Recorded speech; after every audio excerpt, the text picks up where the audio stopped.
देता अनेक उपमा ऐसा ठाव नाही कोठे देव उभा उभी भेटे आहे ते सकळ तीर्थे काळे देती फळ ऐसा ठाव नाही कोठे देव उभा उभी भेटे तुका म्हणे पेठ भूमीवरी हे वैकुंठ ऐसा ठाव नाही कोठे देव उभा उभी भेटे पांडुरंगा करो प्रथम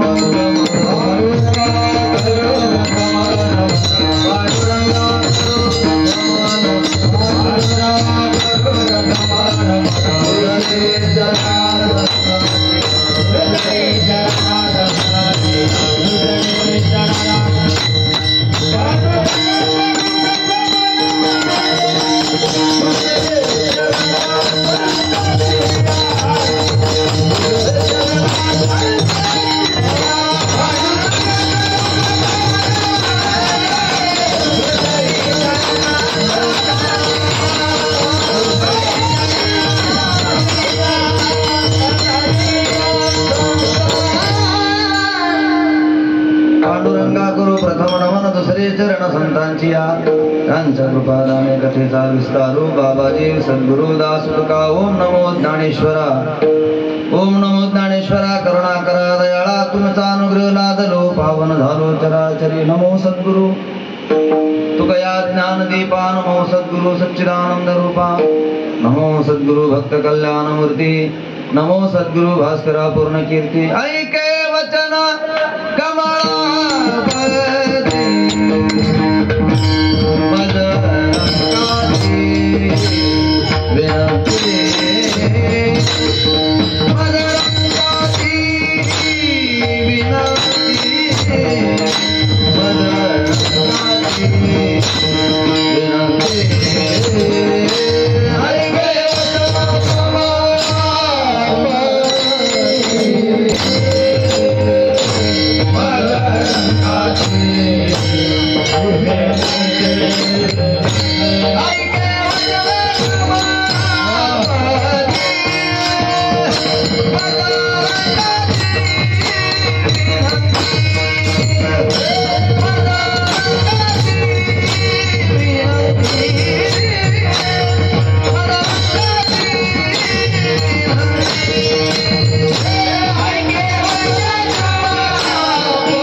कमळापती मजरंकाचे विनंती कर जोडितो खते काळे आपण असावे जवळे सर्व मंगल मांगल्ये शिवे सर्वार्थ साधिके शरण्ये त्र्यंबके गौरी नारायणी नमोस्तुते जय हनुमान ज्ञान गुण सागर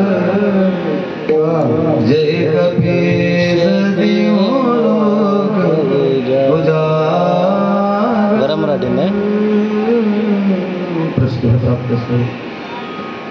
కీర్తన స్వరూపి శివ గురించి తీసుకున్నటువంటి అభంగం శ్రీమంత శ్రీ జగద్గురు తుకోబ్బరాది అభంగము 4 చరణాలది ఒక అభంగం. ఈ అభంగంలో తుకోబ్బరాయ జంబూ ద్వీపంలో ఉన్న భరతఖండంలో ఉన్న భీమాతిరి ఉన్న पंढरी नगरी ఏదైతే ఉందో భగవాన్ పరమాత్మది నిత్య వాస్తవమైనటువంటి ఏ నగరిలో ఏదైతే ఉందో ఆ నగరిది ఒక తీర్థక్షేత్రం మహిమ అభంగంలో వర్ణన చేస్తారు. ఇక నేను నా గురించి కొత్తగా చెప్పవలసిన అవసరం లేదు. నేను మాట్లాడుతున్న భాష విని నేర్చుకున్న భాష. ఇందులో ఏదైనా తప్పు మాట అయితే క్షమించండి. ఇందులో ఎటువంటి అక్షర జ్ఞానం నాకు లేదు. పైన ఈరోజు ఎక్కువ భయపడవలసిన అవసరం ఏమీ లేదు. ఎందుకంటారు ఇక్కడ ఉన్న అందరూ శ్రోత మహాత్ముల యొక్క కీర్తన విన్నవాళ్ళు, ప్రవచనం విన్న వాళ్ళు అందరూ శ్రోత సజ్జనులు ఉన్నారు. టాల్కర్లు అదే విధంగా ఉన్నారు. మహారాష్ట్రలో ఇప్పుడు ప్రస్తుతానికి నంబర్ 1 పక్వాజ్ వాదకులు ఎంతమంది అయితే ఉన్నారో ఆ ఎంతమందిలో వీళ్ళిద్దరు ఉన్నారు. జ్ఞానేశ్వర్ మహారాజ్ లింగి. ఏం తీపి ఉన్నాను మహారాజ్ చింతలు నిజంగా. అది ఎందుకంటే ఆ కళ నేను ఎప్పుడో ఒక 15 సంవత్సరాల కింద నేను కూడా వాయించాను. కానీ వీళ్ళకున్నంత అదృష్టం నాకు లేకుండే. కింద పెట్టరా కొట్టు ఎట్లా కొట్టు వితౌట్ మైక్, మైక్ లేకుండే. ఇక్కడ చూస్తే ఈ మా తెలంగాణ, మహారాష్ట్ర, కర్ణాటక ప్రాంతంలో వీళ్ళే కాదు, వీళ్ళ నాన్నగారు మేము ఇద్దరం ప్రఖ్వాదించిన విఠల్ మహారాజ్ వేడిక. కుళీ కన్యాపుత్ర హోతిజే సాత్విక్ వీళ్ళకి చూసి అనాలి. ఎందుకు? అయ్య మెడలో మాల ఉంటుంది, కొడుకు మెడలో మాల ఉండదు. అయ్యా పండర్పూర్ వారే చేస్తాడు, కొడుకు పెద్దగుట్ట వారే చేస్తాడు.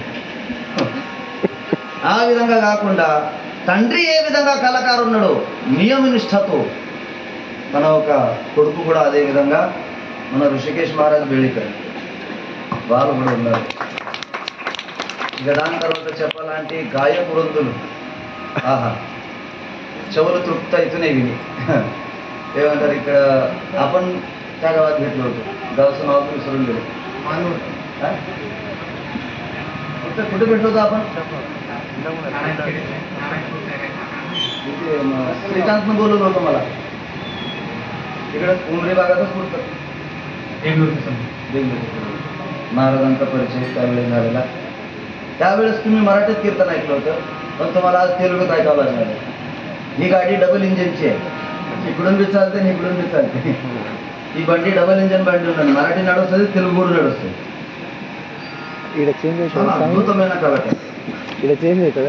ఇటు చూస్తే మరి బండారి మహారాజ్. ఇక దాని తర్వాత ఒక కీర్తనకారుకు మరొక కీర్తనకారు నిలబడాడు, కాలు తీసుకోడు. ఎందుకు? ఒక కీర్తనకారు కీర్తనలో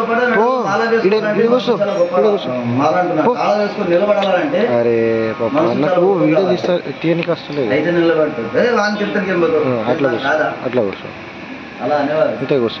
కానీ చిన్నప్పటి నుంచి నాకు దగ్గర స్నేహితుడు మా తుకారాం మహారాజ్ మంగిత చాలా అద్భుతంగా చాలా అన్నారు మొదటి చాలు.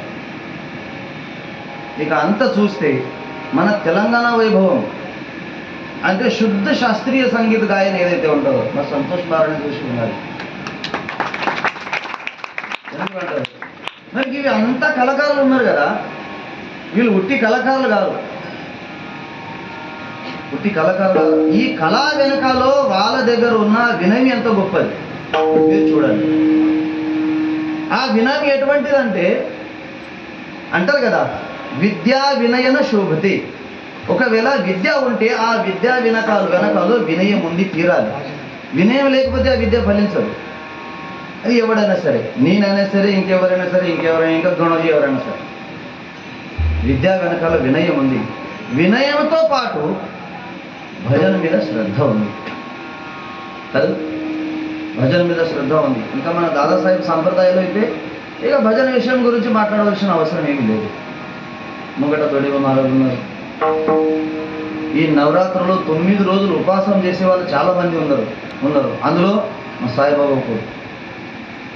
మరి అది ఎంత సేవ, అంత చూసుకోవాలి. ఈరోజు వచ్చి కీర్తనకారు చూడాలి, కళాకారు వ్యవస్థ చూడాలి, ఆరతి చూడాలి, జాగర చూడాలి, మైక్ సిస్టమ్ కరెక్ట్ ఉందో లేదో చూడాలి. అవి అన్ని మొత్తం భారం అంతా అంటే సాయిబాబాని చేస్తున్నాడు, మేము అంతా చేస్తలేమని అట్లా అనకండి. మీరు అందరు చేస్తున్నారు కాబట్టి ఏకలేసాను హే ఖేళ మనోని మేళం మేళవిలా. ఇది ఒకరిది ఆట కాదు.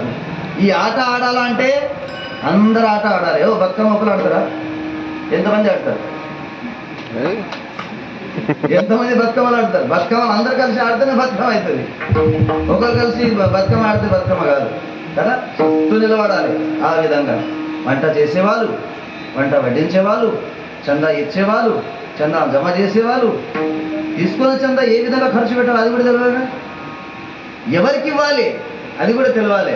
ఇష్టం వచ్చినట్టు ఎవరికి పడితే వాళ్ళకి ఎంత పడతా అంటే ఇవ్వడానికి కుదరదు, దానికి ఒక నియమం ఉంటుంది. సో చాలా అద్భుతమైన నియోజన, అందులో నేను వచ్చి నిలబడ్డా. ఇక నేను ఏమున్నానంటే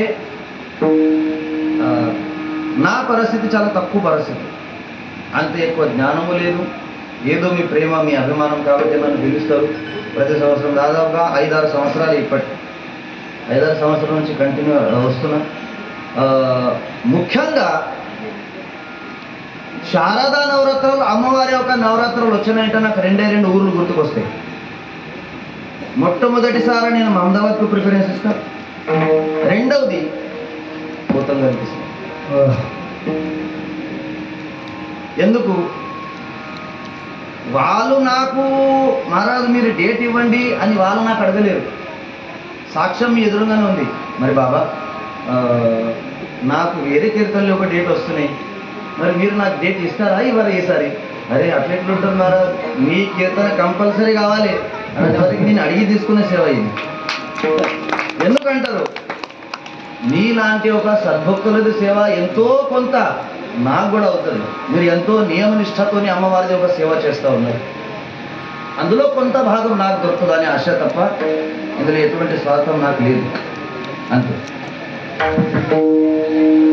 అసలు ఇప్పుడు తుమి ఆమి ఇక మనం అందరం కలిసి 1 గంట సేపు మనం ఈ అభంగం మీద మాట్లాడే ప్రయత్నం చేస్తా. నేను ఒక దాదాసాహిత్య ఒక సామాన్యమైన టాల్కరీ ఉన్నా, అంతకన్నా ఎక్కువ జ్ఞానం నా దగ్గర ఏమీ లేదు. మాట్లాడుతున్నాం. ఈ అభంగంలో తుక్కబర ఏం చెప్పారంటే పండరిత మహిమా, సంత మహిమ వీరుండొచ్చు, భక్తి మహిమ వీరుండొచ్చు, నామ మహిమ వీరుండొచ్చు, భగవాన్ పరమాత్మ ఒక రూప మహిమ వీరుండొచ్చు.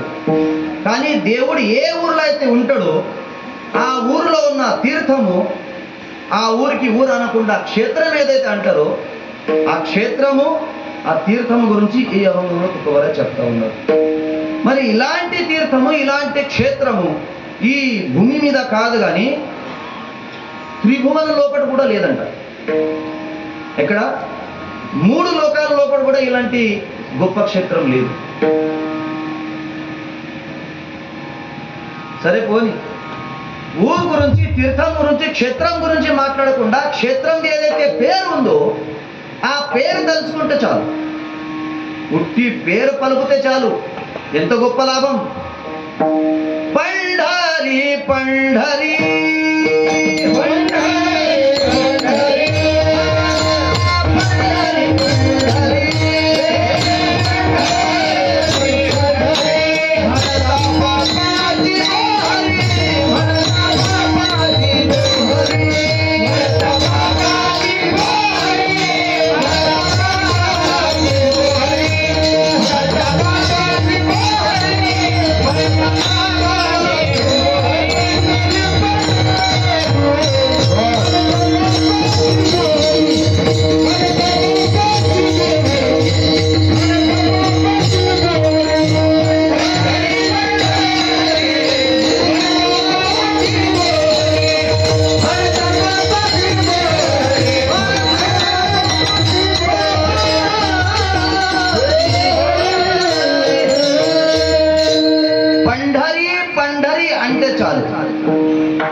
నోటి ద్వారా నామం పలుకుతే చాలు, మనం చేసిన పాపాలు ఏవైతే ఉన్నాయో పటాపంచలు అయిపోతాయి.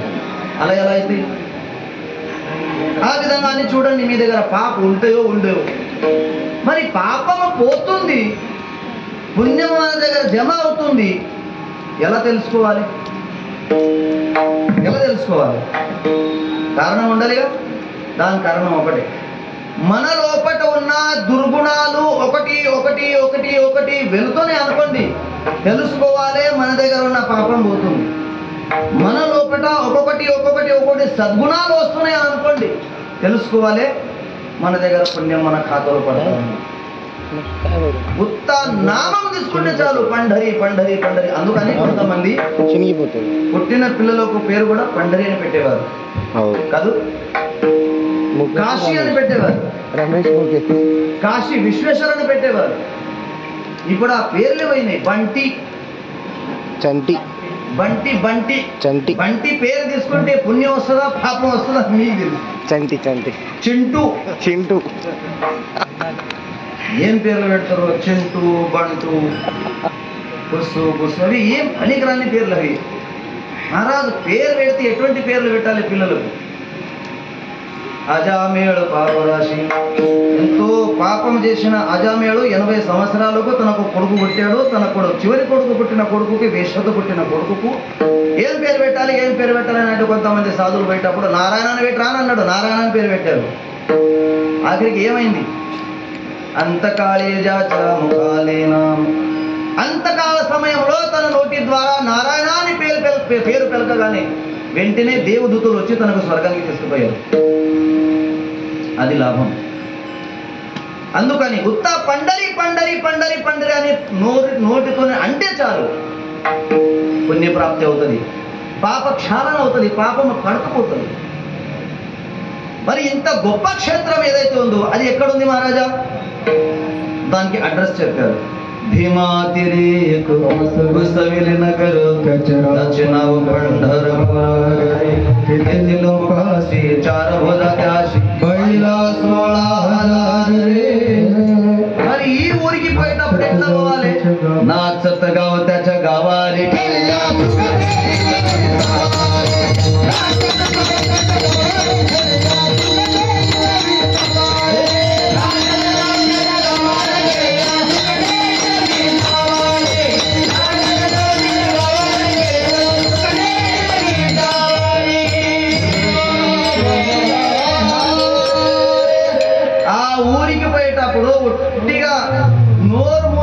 చెవులు మూసుకొని పోవద్దు. ఎలా పోవాలి? దొంగుకుంటూ పోవాలి, హరికీర్తన చేస్తూ పోవాలి, చేతుల నుంచి చప్పట్లు కొట్టుకుంటూ పోవాలి. గుడి వాటహి తాళావి పండరి పండరి. ఈ పండర్పూర్ దారి నడిచేటప్పుడు ఎలా నడవాలి? చప్పట్లు కొడుతూ, నృత్య చేస్తూ, పావులాడుతూ, నోటి ద్వారా నామస్మరణ చేస్తూ పోవాలి. సరే మహారాజ్, అడ్రస్ చెప్పారు. అంత గొప్పగా ఉంది ఆ క్షేత్రము, అంత గొప్పగా ఉంది ఆ తీర్థం. అవును, ఫోన్ కరా.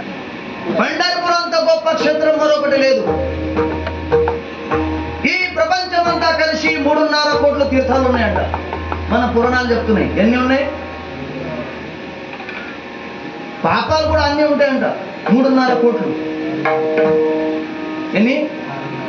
మన ఒంటి మీద వెంట్రుకలు కూడా అంతే ఉంటాయంట. ఇప్పుడు లెక్క పెట్టకండి. ఎన్ని ఉంటాయి? 3.5 కోట్లు. ఒక్కొక్క పాపం కడుకోవాలంటే ఒక్కొక్క తీర్థక్షేత్రంలోకి వెళ్ళాలి, ఒక్కొక్క క్షేత్రంలో వెళ్ళాలి. అక్కడ పోయి స్నానం చేయాలి, అక్కడ ఉన్న తీర్థం యొక్క విధి చేయాలి. అరే ఇవి అన్ని తీర్థాలు పోవాల్సిన అవసరం లేదు. ఒక పని చెయ్యి, ఆ తీర్థాన్ని కంటితో చూడు చాలు. అవగీత తీర్థే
తీర్థం దగ్గర పోవాల్సిన అవసరం లేదు.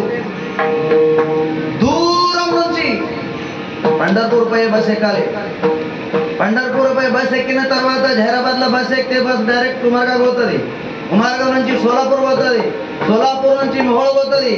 మొహోళ నుంచి లోపల మారుతుంది. లోపల మారిన తర్వాత పేనూరు వస్తుంది. మధ్యలో చిన్న చిన్న ఊర్లు వస్తాయి. పేనూరు దాటిన తర్వాత చౌరస్తా వస్తుంది. ఒకటి బైపాస్, ఒకటి డైరెక్ట్ చంద్రబాబు దగ్గర. ఆ చంద్రబాబు దగ్గర దారి నుంచి చంద్రబాబు దగ్గర పోయే దారికి ఒక దగ్గర బస్ వచ్చింది అనుకోండి. పూల్ మీద బస్ రాగానే, బ్రిడ్జ్ మీదకి బస్ రాగానే జేబులో మనం చేయేస్తాం. ఎవరెవరు జేబులో చేయేస్తారు? ఎవరెవరు? ఇప్పుడు తెలంగాణతో ఆడవాళ్ళకి అవసరమే లేదు. ఎందుకంటే టోటల్ ఫ్రీ. ఎటుపోయినా అదే స్వామి, ఏమి ఇబ్బంది వచ్చింది అంటున్నారు. నేను బస్కు పోవడమే బంద్ చేస్తాను. ఎటు పోయినా బండి మీదని జాగ దొరకలేదు. కూర్చుందామని కాదు, నిలబడికి జాగ దొరుకుతుంది. మేము కూడా మంచిదే అని అనుకున్నాం. ఏ చుట్టం కలవాల్సిన అవసరం లేదు, ఏ ఫంక్షన్ పోవాల్సిన అవసరం లేదు, ఎవరు అలగవలసిన అవసరం లేదు. నాకు ఎటు దొరకపో, నాకు ఎటు దొరకవు. ఇప్పుడు పోయి ఎటు పోతావు అటు నీకు ఏం అభ్యంతరం లేదు. మరి ఫ్రీ ఫ్రీ ఫ్రీ. అయితే ఏమైంది? జేబులో చేయి వేయాలి. జేబులో నాణాలు ఉంటాయి. ఒక నాన్న తీసేయాలి. అమ్మా తల్లి చంద్రబాగా తల్లి, అమ్మా ఇగో నా తరపు నుంచి ఒక చిన్న కానుకను అనుకొని చంద్రభాగంలో వేసేటప్పుడు 2 చేతులు ఎత్తి నమస్కరించి ఆ తల్లికి కళ్ళుతును చూస్తే చాలు. ప్రపంచంలో ఉన్న అన్ని తీర్థాలలో స్నానం చేసినంత పుణ్యం మన ఖాతాలో పడుతుంది. అవగీత తీరితే ఘడిలి ఏకవేళ, ఒకే ఒకసారి. ఎప్పుడు స్నానం చేస్తే కాదు, కళ్ళతో చూస్తే చాలు. చంద్రభాగాడోడా దేఖిలియా. ఎంత గొప్ప తీర్థం అలా, ఎంత గొప్ప క్షేత్రము. ఇలాంటి క్షేత్రము, ఇలాంటి తీర్థము ఇంకొకటి లేదు. అరే ఆ తీర్థానికి పోవాల్సిన అవసరం లేదు. ఉత్త తీర్థం యొక్క నామస్మరణ చేస్తే, తీర్థం యొక్క క్షేత్రం యొక్క పేరు తీసుకుంటే మన పాపాలని పడపంచలైపోతాయి. మొదటి చరణంలో చెప్పారు, పండరితా మహిమా పండరితా మహిమా పండరితా మహిమా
ఇంకొకటి ఉంటదేమో?